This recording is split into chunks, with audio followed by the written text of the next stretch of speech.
मोदी के एक वक्तव्य पर कांग्रेस अध्यक्ष मल्लिकार्जुन खड़गे ने जो जवाब दिया, दोनों ऐसी बातें थी।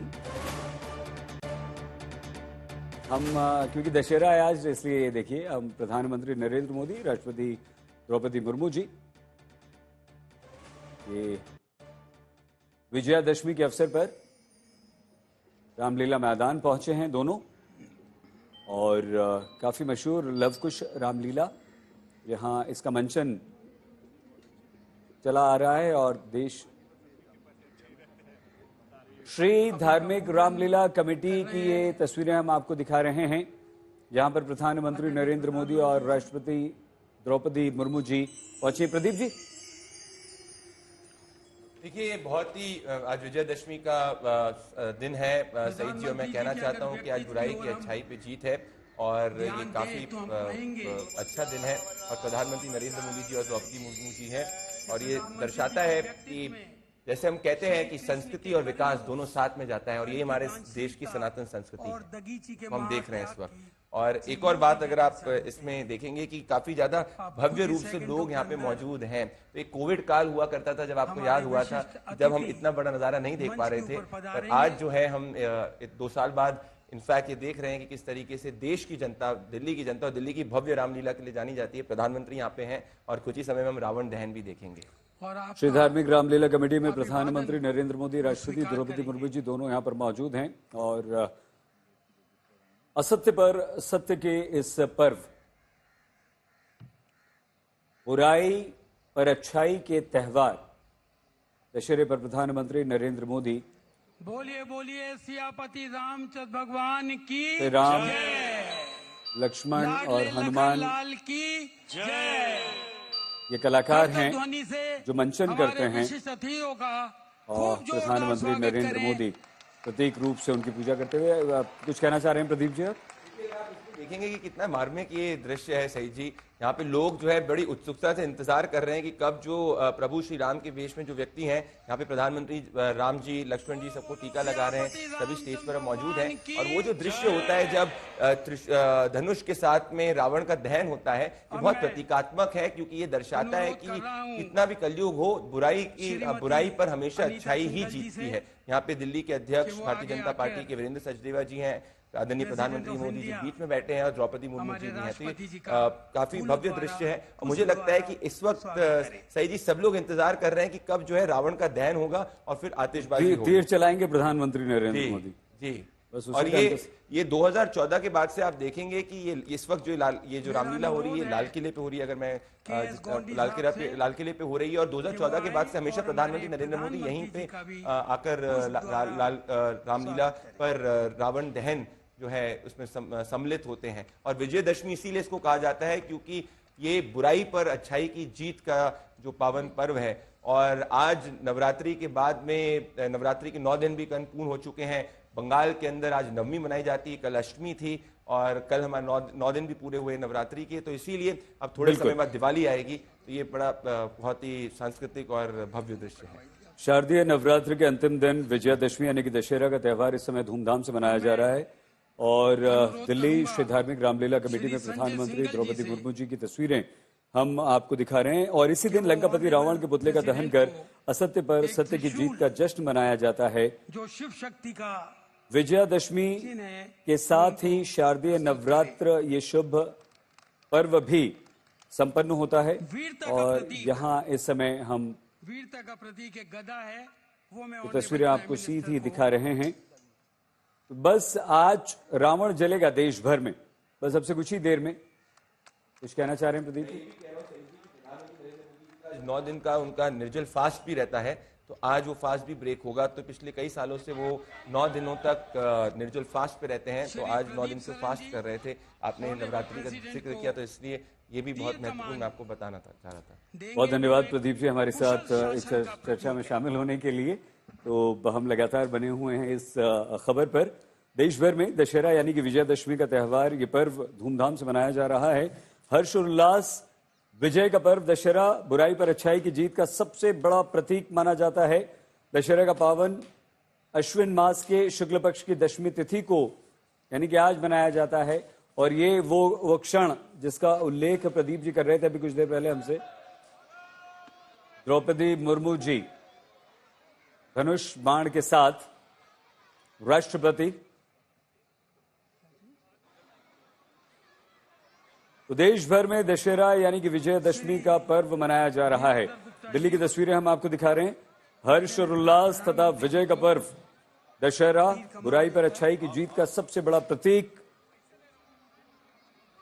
मुहूर्त निकाला जाता है रावण दहन का भी, और उस हिसाब से फिर प्रधानमंत्री नरेंद्र मोदी यहां पर मौजूद हैं। राष्ट्रपति द्रौपदी मुर्मू जी भी सबसे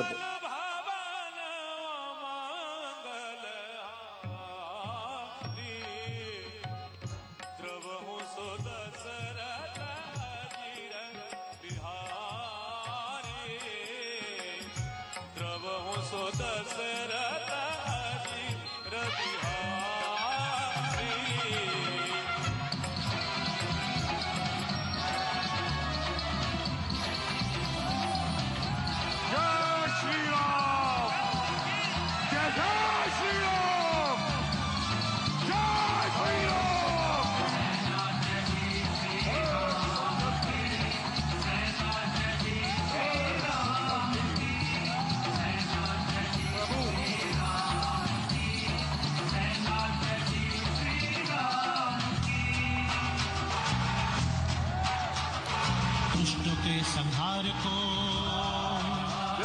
पृथ्वी की पुकार को, दुष्टों के संहार को, पृथ्वी की पुकार, जय श्री राम की सेना चली, जय लंकेश, सेना चली, जय श्री राम, जय लंकेश, जय श्री राम, जय लंकेश,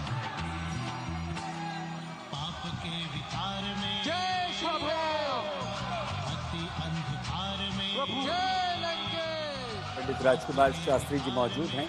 पंडित जी, ये तस्वीरें तो हम देख रहे हैं, ये दृश्य तो हम दिखा रहे हैं, लेकिन आप दशहरे पर थोड़ा सा प्रकाश डालें, असत्य पर सत्य की विजय। देखिए, आपने बहुत ही सुंदर प्रश्न किया है, और दशहरा का जो शुद्ध नाम है वो है विजयदशमी।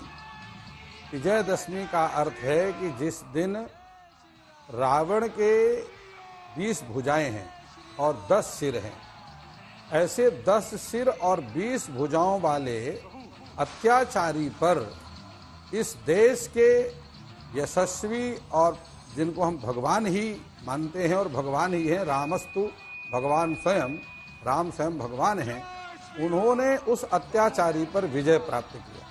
देखिए, वास्तव में ये रावण कौन है? ये पहले भगवान के वैकुंठ धाम में निवास करने वाले जय और विजय हैं। अब आज की स्थिति में एक समय था जब ब्राह्मण कुल में इन रावण और कुंभकर्ण का जन्म हुआ। उसके बाद क्षत्रिय कुल में ये पापी जो है क्षत्रिय कुल में आए, जिनको हिरण्यकश्यप, हिरण्याक्ष और कंस, दंतवक्त्र, ये सभी शिशुपाल के नाम से जाना गया जी।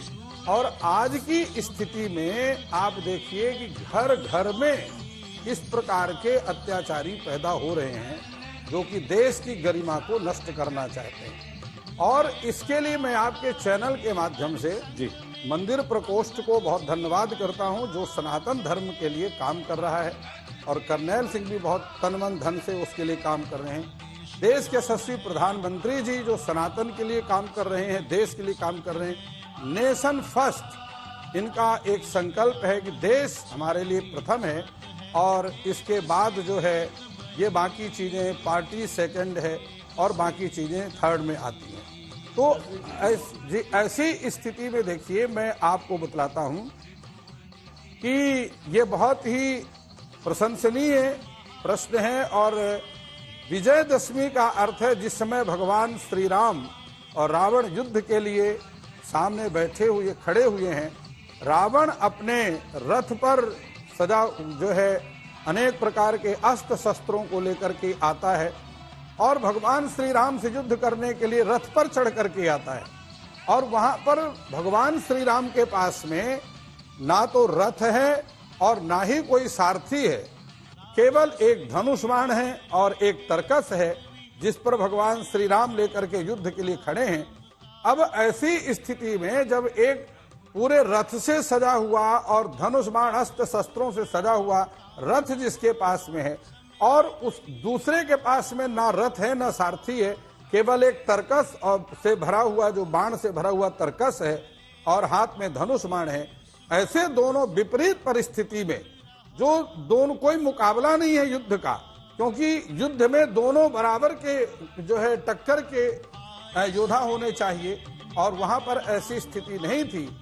तो वहां पर विभीषण अत्यंत अधीर हो जाते हैं और वो अत्यंत चिंतित होकर के भगवान श्री राम के चरणों में जाकर के गिरते हैं और भगवान श्री राम से निवेदन करते हैं कि प्रभु, आप इस रावण जो कि अनेक प्रकार के अस्त्र शस्त्रों से सुसज्जित है और रथ पर बैठा हुआ है, उसका सारथी है जो कि रथ को चला रहा है, और आपके पास बहुत सुंदर तस्वीरें होती हैं ये पंडित जी, और इसमें ये मान्यता जो सदियों सदियों से हमारे समक्ष आती रही, चाहे प्रधानमंत्री हो चाहे कोई आम व्यक्ति हो, वो हर व्यक्ति ये समझता है कि सामने भूमिका नहीं निभाई जा रही है, वही ईश्वर साकार है, जो भूमिका निभाते भी हैं राम का, लक्ष्मण का, वो सब उस एक भूमिका की सारी बिंदुओं पर ध्यान देते हुए, और इसीलिए जब प्रधानमंत्री स्वयं वहां पर आरती करते हैं, आज प्रधानमंत्री नरेंद्र मोदी है वहां पर जो कि आरती कर रहे हैं भूमिका अदा करने वाले सभी कलाकारों की, तो उनके लिए वो साक्षात श्री राम हैं, लक्ष्मण हैं, सीता जी हैं। बिल्कुल ठीक कह रहे हैं आप, भगवान श्री राम के प्रतिरूप में। और देखिए, यदि आप, मैं स्पष्ट बतलाता हूं, यदि आप किसी की नकल करते हैं, चाहे नकल ही कर रहे हैं आप, बार बार जब आप उसकी नकल करेंगे तो आप वैसा ही बन जाएंगे। इसलिए कहा गया है, स्मृतियां कहती हैं, वेद कहते हैं कि राम जैसा आचरण करो, रावण के जैसा आचरण नहीं करना। और वाणी रसवती यस्य सफलम तस्य जीवनम, जिसकी वाणी रसवती है, भगवान श्री राम की वाणी में रस है, विनम्रता है, इसलिए, और रावण की वाणी में विनम्रता नहीं है, रस नहीं है, वह केवल स्वार्थ से, क्रोध से, अहंकार से, और उसके जो 10 सिर हैं वो अहंकार का ही प्रतीक हैं, क्योंकि 10 हमारी जो शरीर की इंद्रियां हैं वो अहंकार का प्रतीक हैं, काम का है, क्रोध का है, लोभ का है, अहंकार का है, ये सभी। तो यदि आप बार बार किसी की नकल करते हैं, रावण की स्थिति यही है। रावण को जब सीता का हरण करना चाहता है और वह अपने मामा मारीच के पास पहुंचता है, वो कहता है कि मुझे सीता का हरण करना है, तो मारीच ने कहा कि तुम अगर सीता का हरण करना चाहते हो तो स्वयं राम बन जाओ। तो वो रावण कहता है कि जब मैं राम का रूप धारण करता हूं तो सीता मुझे माता के रूप में दिखाई पड़ती है, तो मैं सीता का हरण कैसे करूंगा। तो नकली भी यदि मैं राम का रूप धारण करता हूं तो उसकी दृष्टि नकली रूप धारण करने से भी दृष्टि शुद्ध होती है, उसके चरित्र में सुधार आता है। तो रावण जैसा पापी भी कहता है कि सीता को मैं जब राम का रूप धारण करता हूं तो सीता मुझे माता के रूप में दिखाई पड़ती है। ऐसी स्थिति में मेरे जो 10 सिर हैं वो सीता के चरणों में झुक जाते हैं, मैं उनका हरण कैसे करूंगा। इसलिए तुम जो है नकली रूप बना करके, मृग का रूप बना करके राम को दूर लेकर के जाओ। तो भगवान श्री राम का अवतरण इस पृथ्वी पर हुआ।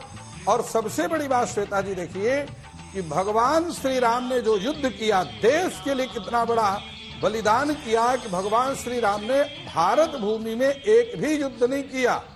भगवान श्री राम लंका में स्वयं समुद्र पर पुल बना करके और लंका की भूमि पर जाकर के युद्ध किया, जिससे युद्ध में जो भी अस्त्र शस्त्रों का प्रयोग होगा, जो भी बम विस्फोट होंगे, उनका प्रभाव भारत की भूमि पर ना हो, भारत की जनता पर ना हो।